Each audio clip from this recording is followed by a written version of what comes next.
Bonjour et bienvenue sur la chaîne YouTube Hypnotact. Je m'appelle Hugo Sugno et je suis ravi de vous accueillir pour la troisième partie de cette conférence, la science pour comprendre la douleur.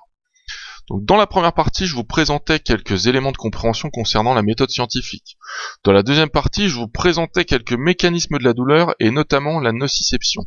Vous pouvez retrouver ces deux vidéos, partie 1 et partie 2 de la conférence La science pour comprendre la douleur, dans la playlist du même nom qui est sur ma chaîne YouTube Hypnotact. Donc n'hésitez pas à vous abonner à ma chaîne YouTube et d'aller visiter les playlists.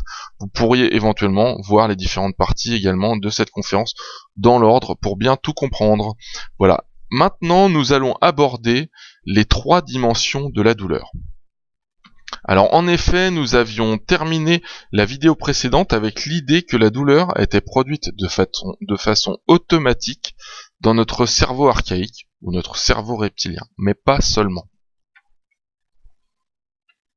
Effectivement, nous avions étudié la dimension sensoridiscriminative ou la nociception qui se passe dans le cerveau archaïque ou le cerveau reptilien.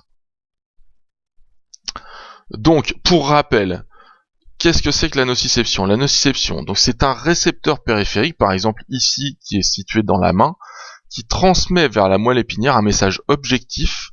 Donc ici, une chaleur excessive. Donc, par exemple, votre récepteur va coder de façon nerveuse une température, une chaleur, ça va se coder de façon particulière, ça va amener à la moelle épinière la compréhension de, voilà, il y a un fort signal de chaleur. Alors si la moelle épinière, elle est autorisée à laisser passer le message vers le cerveau, elle va le faire, mais avant ça, elle va créer un réflexe qu'on appelle le réflexe de retrait. Donc vous vous souvenez que la dernière fois, on avait abordé que effectivement la douleur n'était pas spécialement faite pour nous protéger, puisque le réflexe de retrait, il apparaît avant que la douleur n'apparaisse, d'accord? Il est plus rapide que ça. Donc ensuite, si le cerveau autorise le passage de l'information, la moelle épinière va renvoyer le message chaleur vers le cerveau, et c'est le cerveau qui va interpréter que effectivement le message qui est pour l'instant codé sous forme de fréquence électrique dans le réseau nerveux, il arrive au cerveau et le cerveau interprète ça en disant tiens, c'est une température de 50, 60, 70 degrés. D'accord? Donc ici, dans notre exemple, c'est de la chaleur, mais ça pourrait être aussi de la pression, ou alors une substance chimique qui voudrait dire par exemple qu'il y a un processus cicatriciel qui se passe dans une partie du corps. D'accord? Donc, vous voyez, ça, c'est la nociception. D'accord, donc éventuellement si ce message de chaleur est suffisamment fort, il se pourrait que le cerveau produise une douleur qui aurait pour objet de faire prendre conscience du danger à l'individu qui la reçoit et donc d'éviter éventuellement cette douleur à l'avenir. Mais il existe différents niveaux de contrôle de la douleur qui permettent d'augmenter ou de réduire la sensibilité de ce système.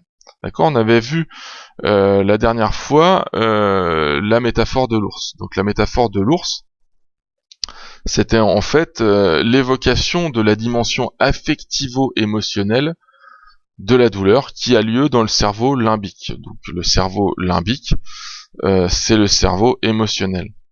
Dans le cas de l'ours, la peur d'un danger bien plus important nous court-circuite la douleur et nous permet de fuir. D'accord ? C'est donc le cerveau limbique qui est impliqué ici, qui va créer une inhibition que l'on voit ici signalée sous forme d'une flèche verte qui va du cerveau vers la moelle épinière, et donc cette inhibition va bloquer peut-être éventuellement les réflexes de retrait, va bloquer également la douleur ne sort plus du cerveau, et voilà. Donc cette inhibition qui est liée à une émotion de peur, va bloquer la douleur et va également bloquer le retrait et donc permettre la fuite. Alors, la douleur peut aussi créer des réactions émotionnelles. Là, on voit que effectivement une réaction émotionnelle telle que la peur peut inhiber la douleur. Une autre réaction émotionnelle du type, par exemple, l'anxiété pourrait, elle, au contraire, sensibiliser la douleur et donc augmenter la douleur. Mais on peut aussi avoir la douleur qui va avoir un impact émotionnel sur la vie du patient. Et donc, à l'heure actuelle, quand on veut évaluer correctement la douleur, on évalue effectivement l'intensité de la douleur, mais on évalue également l'impact que cette douleur elle peut avoir dans la vie de notre patient. D'accord? Et donc, c'est important. Donc, d'un côté, la douleur a un impact sur les émotions, et de l'autre côté, les émotions ont un impact sur la douleur. Alors il existe également une troisième dimension à la douleur, c'est la dimension cognitivo-évaluative. Alors elle se passe, elle, dans le néocortex. Alors de quoi il s'agit? Donc c'est la façon dont notre cerveau, notre pensée, dont avec notre pensée on évalue la gravité de la douleur. Alors ça peut s'évaluer soit de façon un petit peu automatique avec la mémoire dans le cerveau, ou alors de façon un peu plus réfléchie. D'accord ?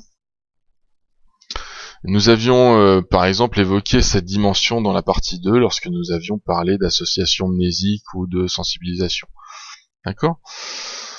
Donc comme pour la dimension émotionnelle, la dimension cognitive influence la douleur, et puis la douleur peut aussi influencer la dimension cognitive. C'est-à-dire que quand on a une douleur mais qu'on ne la comprend pas, qu'on ne sait pas de quoi il s'agit, on peut finalement peut-être influencé aussi par l'émotion peur, commencer à imaginer que tout est cassé dans notre corps et qu'on est dans un piètre état. D'accord ? Donc maintenant nous commençons à connaître les trois dimensions de la douleur, et je vais vous donner quelques exemples de situations et de facteurs qui peuvent faire moduler la douleur. Donc nous avions vu ça la dernière fois, l'information sensorielle, la nociception, donc qui est un facteur qui va être peut-être à l'origine de la création de douleur. Donc l'information sensorielle aussi, d'où en fonction de l'endroit où elle vient, notre cerveau va se dire bah tiens, c'est en rapport avec une zone de notre corps qui est fragile, etc., etc. Ou pas, et déclencher de la douleur ou pas. Le facteur culturel peut être important. Là, je vais vous citer par exemple l'exemple de la capsaïcine. La capsaïcine est une substance qui est présente dans le piment. Et donc chez les gens qui consomment du piment, on a une augmentation de la sensibilité des récepteurs périphériques qu'on a et qui sont sensibles à la chaleur notamment. Donc par exemple, les gens qui vont manger plus souvent du piment seront plus sensibles à la chaleur. Voilà.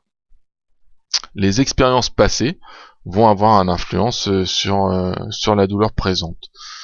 C'est ce qu'on avait vu l'autre jour avec la sensibilisation. Donc une brûlure qui met plusieurs semaines à guérir va créer une sensibilisation dans la région donnée. Si je me suis brûlé la main et que j'ai mis 3 semaines à guérir et que ça a un impact très invalidant sur ma vie, etc., etc., forcément cette mémoire sera péjorative, et si je me rebrûle la main, il est possible que je ressente la douleur plus fort, parce que j'ai plus peur des conséquences que cela va impliquer.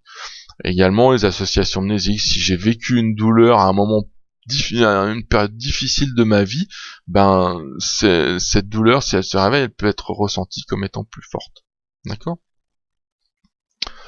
Les attentes vis-à-vis de la douleur, par exemple, peuvent être un facteur qui va influencer positivement ou négativement la douleur.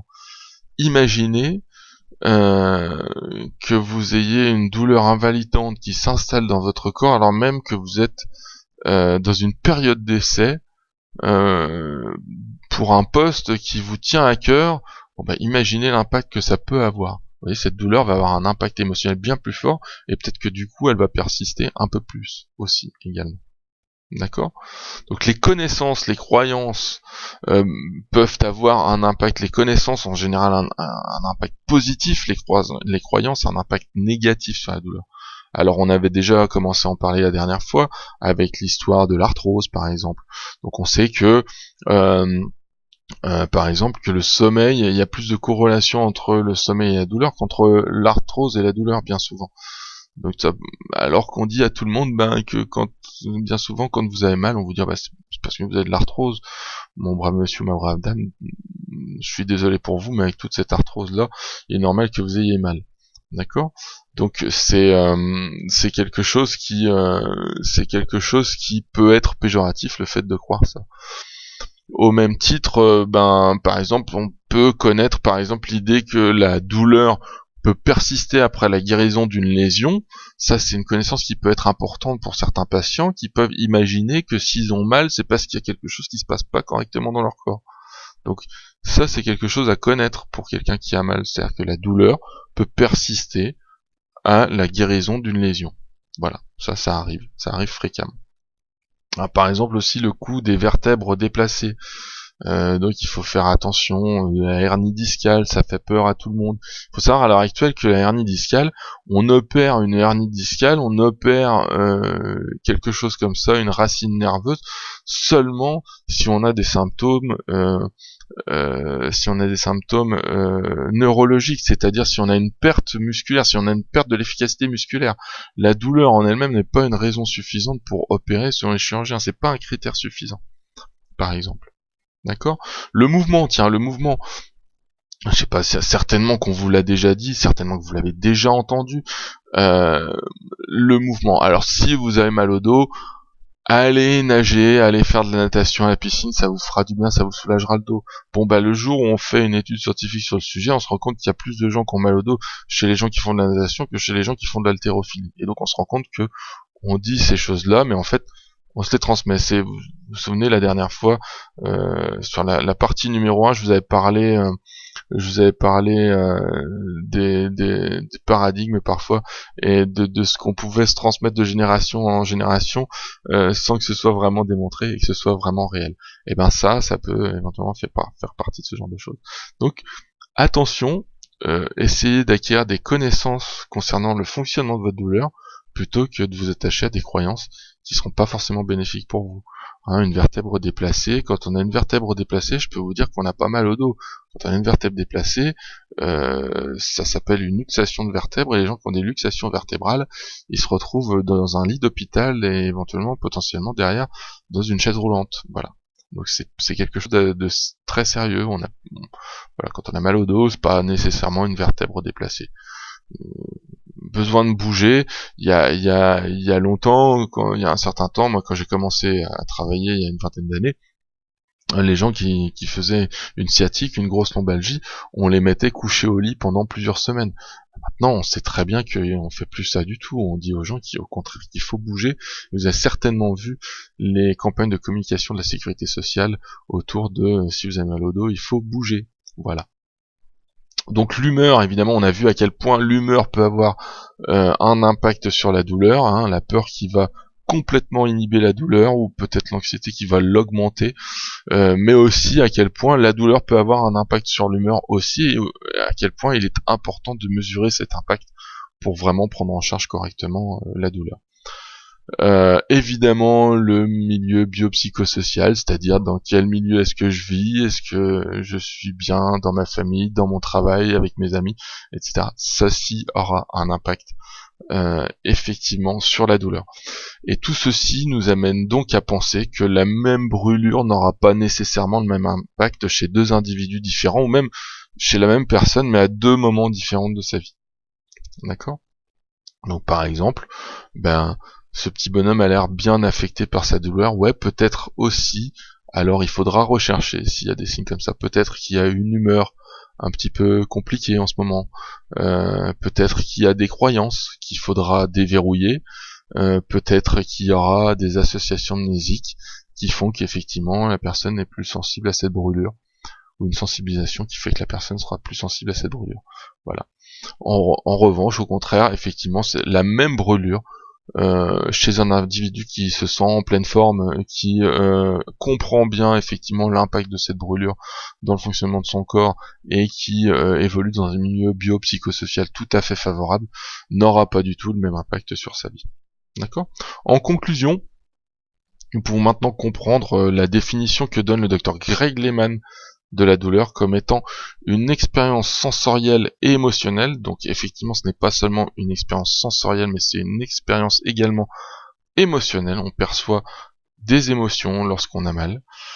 Donc une expérience sensorielle et émotionnelle désagréable associée à une lésion tissulaire réelle, c'est-à-dire j'ai une blessure, ou potentielle, c'est-à-dire je m'approche par exemple d'une source de chaleur et donc c'est peut-être le risque d'avoir une blessure, une brûlure, ou décrite en ces termes, c'est-à-dire que voilà, j'ai un cerveau qui se souvient que peut-être un jour je me suis rapproché d'une source de chaleur et puis j'ai trébuché, j'ai fini par avoir la main dans le foyer et donc je me méfie dès qu'une température dépasse un tout petit peu les 25 degrés.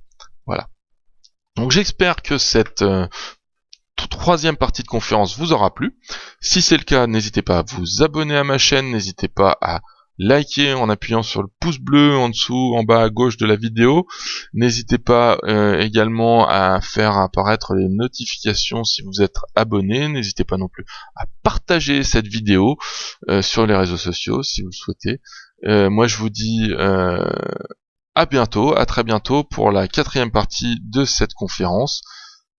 Bonne soirée.